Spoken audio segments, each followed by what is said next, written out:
Hi everyone, welcome back to my channel. It's Bookish Baddie, and today we're going to be talking about the best books that I read in 2024. When I say best, I just mean books that I enjoyed, books that I can't stop thinking about, and generally, I would probably reread these books. But from a literary standpoint, I'm not really rating them on how well written they were. So just keep that in mind. So I'm gonna go in order of when I read these books. So I'm gonna start from January 2024 and then move my way to the end of the year. So I have my Goodreads here on my laptop. So let's just get right into it. So not surprising, this one was a reread, and it is And the Mountains Echoed by Khaled Hosseini. And the Mountains Echo tells a story of a family who lived in Afghanistan that adopted a daughter because they couldn't have a child of their own. Their daughter had no idea that she was adopted, and her uncle actually works as the butler of this family. And when the war in Afghanistan started, she went to France with her mother. Her father stayed behind in Afghanistan along with her uncle. And it's a past and present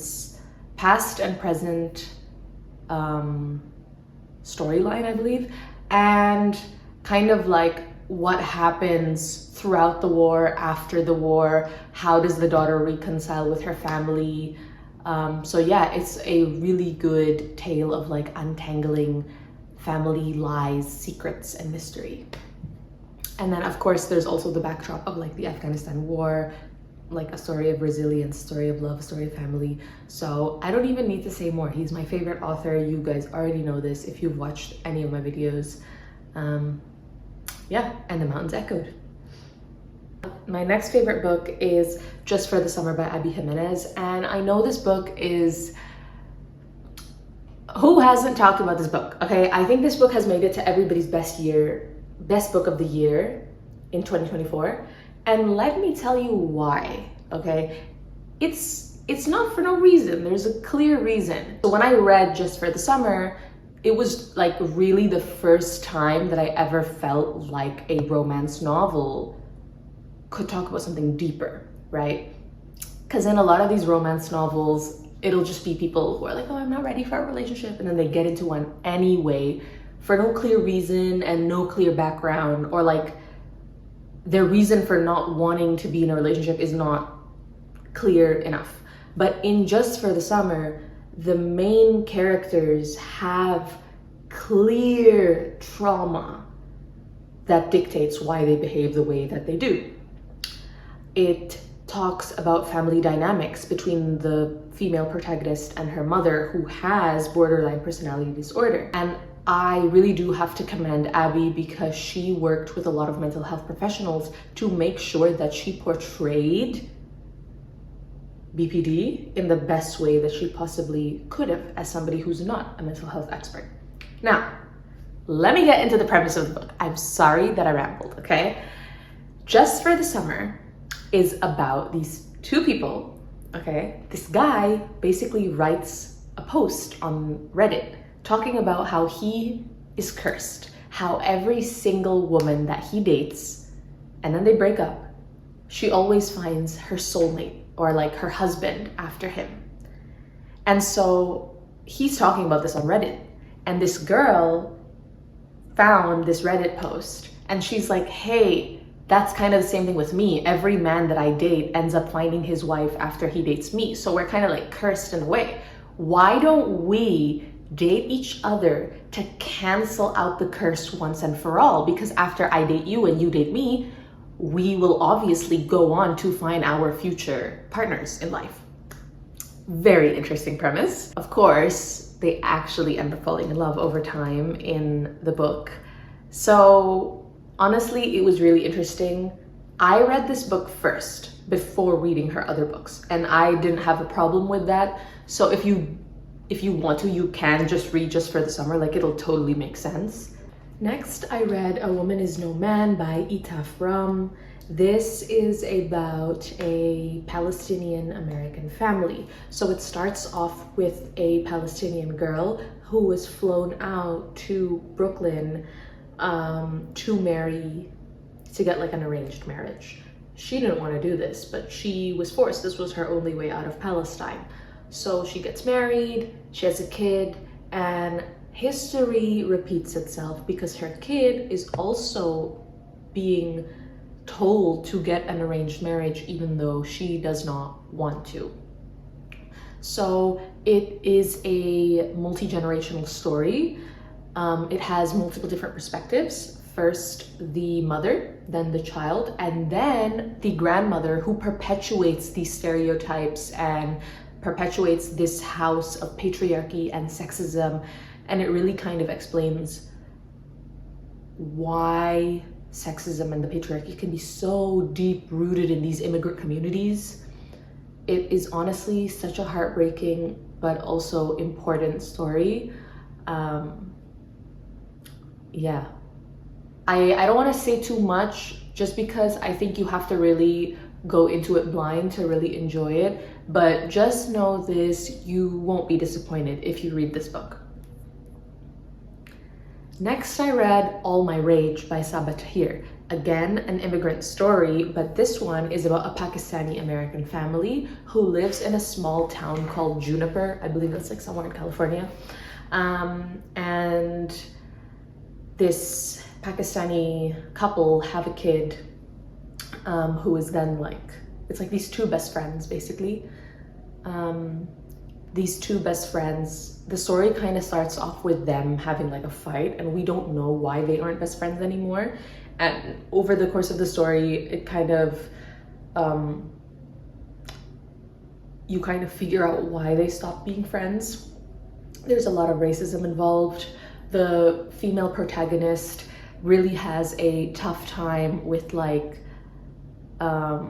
she wants to be educated and like go to school and go do a degree and leave this small town where she faces constant racism, but she is living with her uncle, her uncle adopted her, and her life is really like hindered by him. Her education is hindered by him. He is very abusive to her, but she doesn't feel like she's being abused because she feels like he did her a favor for even adopting her in the first place. And then there's also the male main character that stopped being friends with the girl, his troubles with his sick mother, how they are running a motel business that isn't thriving and they are struggling. They can't even live paycheck to paycheck. His mother is dying and his father is drunk. So it's three perspectives. It's the girl best friend, the guy best friend, and the mother. And over the course of the book, I just love these multi-perspective stories because it's like every page or every chapter is like a new layer being unfolded and a new plot twist being unfolded. So honestly, in the end, the mom has such an important role that you don't even see coming in the beginning of the story. But yeah, again, this one, I think you should really go into it blind. Saba Tahir has excellent writing, so if you don't want to read her series, this is the way to go. The next book that I really enjoyed is called No Land to Light On by Yara Zghaib, and this is a historical fiction set during the time of the Syrian Revolution, I believe. Not just the Syrian Revolution, but more so about the Arab travel ban that was imposed during Trump's first term as president. So it's about this couple who they have, I believe, refugee status in the US. So they have legal rights. This couple falls pregnant, but during the pregnancy, suddenly the husband's father passes away and the father is living in Jordan, or was living in Jordan. So the husband then flies to Jordan, and you guessed it, by the time he wants to come back, he flies to America, and while he's in the plane, Trump enforces that travel ban. So the moment he arrives in the US, he can't get through customs. And so he has to fly back to Jordan. In Jordan, he only has a certain amount of time to be there before he is then told to go somewhere else. So it's the story of him and his wife trying to figure their relationship out and trying to get back to one another throughout the course of this travel ban, and also trying to figure this all out in a certain amount of time. So yeah, I think one of the reasons why this book really stuck with me was because it was really, really, really well written. I had never heard of this author before. I had never heard of this book before. I was just scrolling through my friend's TBR on Goodreads. I saw this, I liked the cover, and I was like, let's give this a try. And I was so pleasantly surprised. So maybe you guys should read random books from your friend's TBR and be pleasantly surprised. Next, I have a nonfiction by Salman Rushdie. It's called Knife: Meditations After an Attempted Murder. It is about his story when he was stabbed in a talk, during a talk about author security and protection for authors, basically, because authors are very often outspoken. They might say things that are a threat to certain political parties, to certain groups of people. And so he had always been a target. He has always been a target, yeah, for a long time.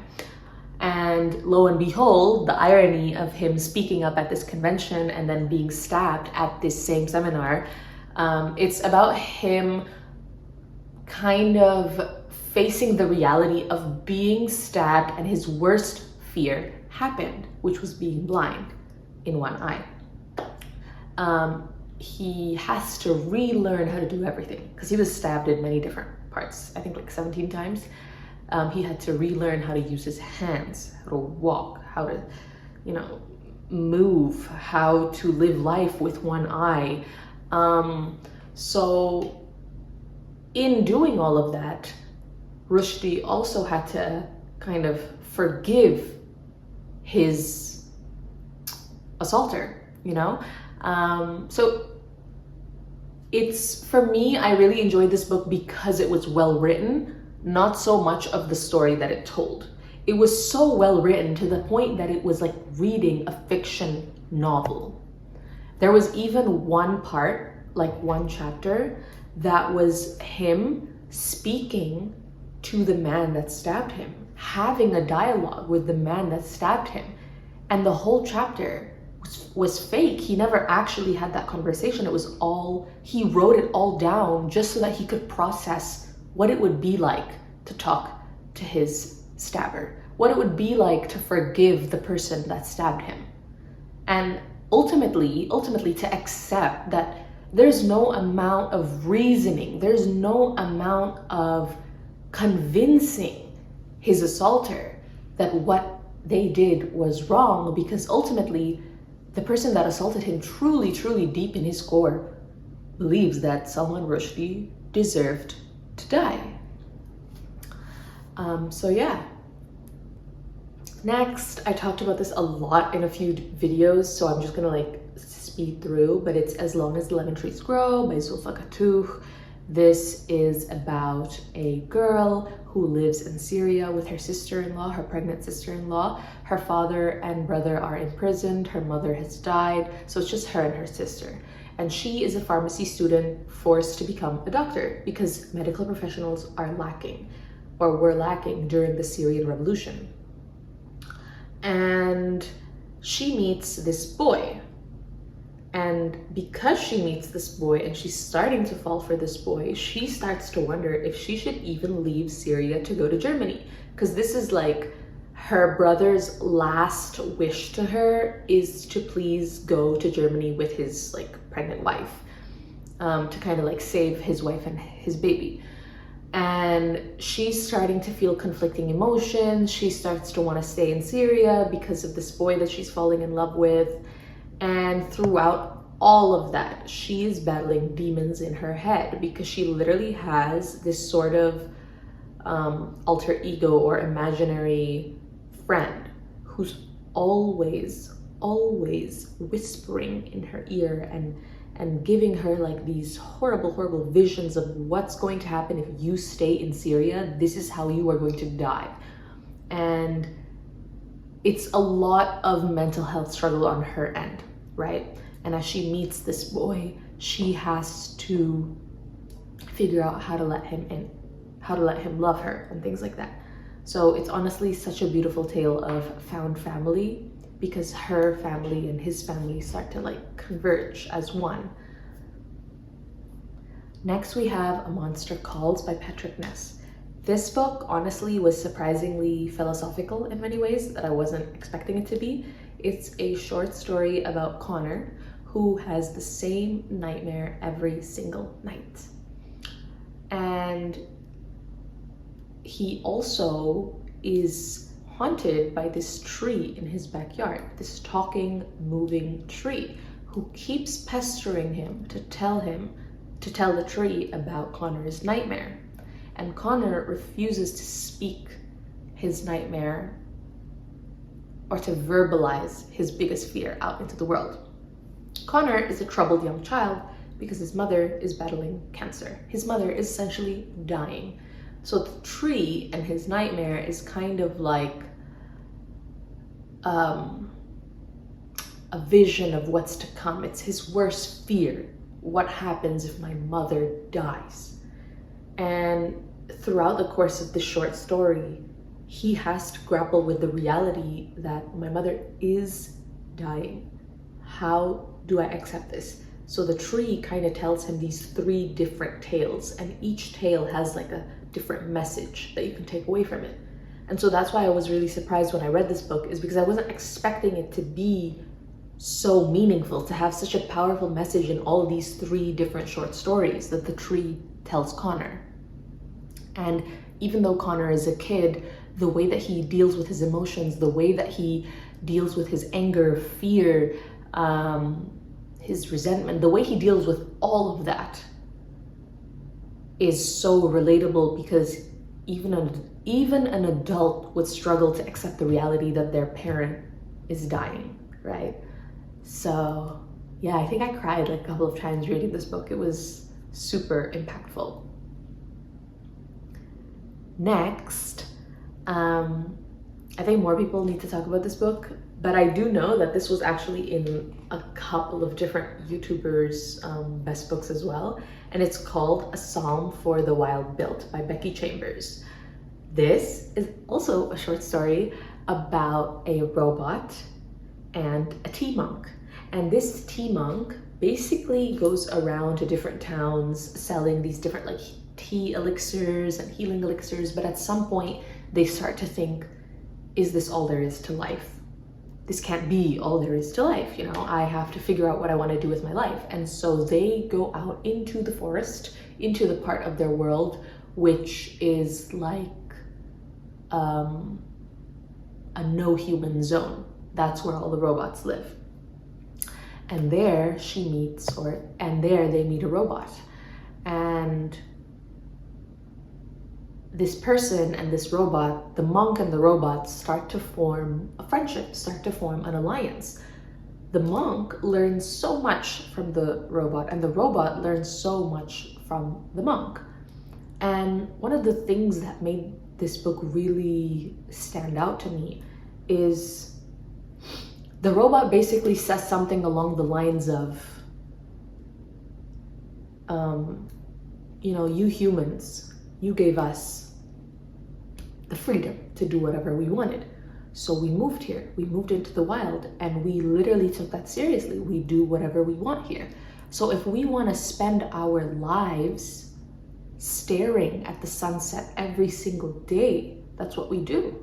Or if we want to spend our lives looking at fungi grow, that's what we do. But you humans that do not even need to be given free will, you were born with free will as a human being.